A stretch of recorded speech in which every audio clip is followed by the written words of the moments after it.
विन्ध्यवासिनी मन्दिरको छ।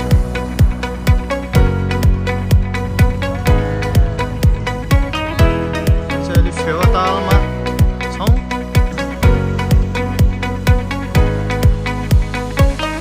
नमस्ते गाइस, म चाहिँ नयाँ भ्लग लिएर आएको छु है।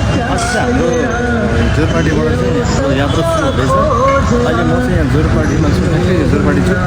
यो चाहिँ जोरपाटीको ओह्रालो, ठ्याक्कै ओह्रालोमा छौँ हामी चाहिँ अहिले। अब हाम्रो यात्रा चाहिँ यहाँबाट सुरु हुँदैछ है, ठ्याक्कै ल गाइस।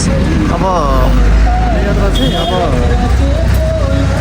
काठमाडौँ टु मुस्ताङ अनि त्यसपछि अप्पर मुस्ताङसम्मको प्लानिङ हो। अब के हुन्छ है, प्लानिङ चाहिँ अब अप्पर मुस्ताङसम्म हो। अब हामी चाहिँ ग्रुपमा जाने प्लानिङ गरिरहेको छौँ। अब ग्रुपमा चाहिँ ग्रुपमा जाने प्लान चाहिँ त्यति भएन, सक्सेस भएन।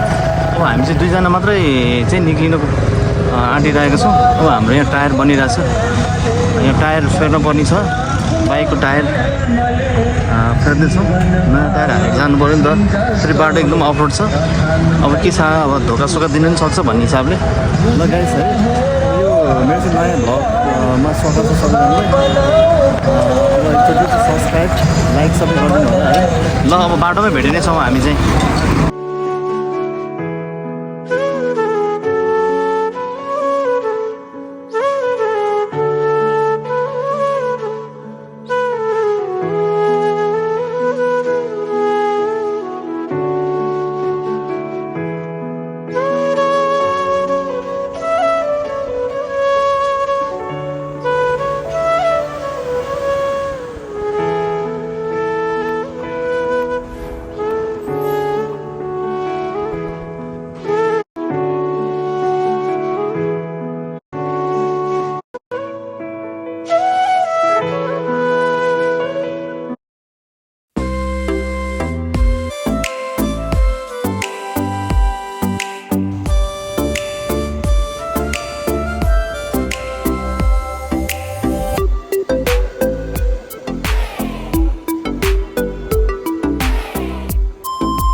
विन्ध्यवासिनी मन्दिरको छेउ यो तालबाराई मन्दिर भन्दो रहेछ। तालबाराई के पोखरी के पोखरीले पाउने हो यहाँको? फेवाताल। ए फेवाताल, सरी। हामी चाहिँ अहिले फेवाताल अब भ्यू हेर्नुको लागि है हामी चाहिँ गाइस ल यहाँ चाहिँ यस्तो रहेछ नाइटमा पनि मान्छेहरू चाहिँ अत्याधिक हामी चाहिँ अहिले फेवातालमा छौँ नाइट भ्यू हेर्नको लागि यहाँ निकै नै सुन्दर देखिन्छ अरे भन्ने कुरा एकदम यहाँ चाहिँ सुन्नमा आयो त्यो हिसाबले चाहिँ हामी यहाँ अवलोकन गर्नको लागि आएका छौँ ढुङ्गाहरू चाहिँ सबै एकदमै खाली नै रहेछ है अब के गर्नु नाइटमा चढ्ने कुरा आएन अब भोलि हामी उज्यालो भए चढ्ने यहाँ चाहिँ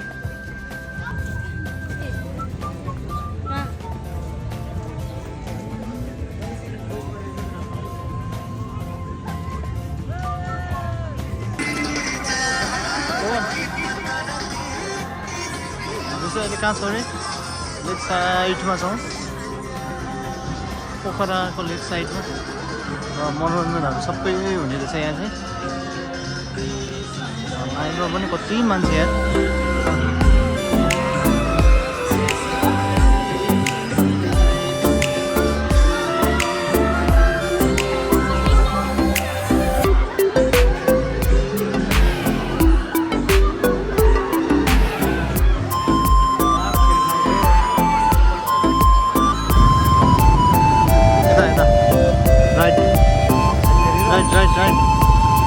राइट यता छिरौँ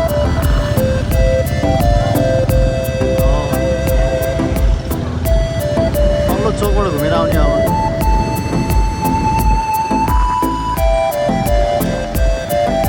पोखराको नाइट भ्यू यस्तो छ है गाइस ल हामी चाहिँ अब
बनी पर्यो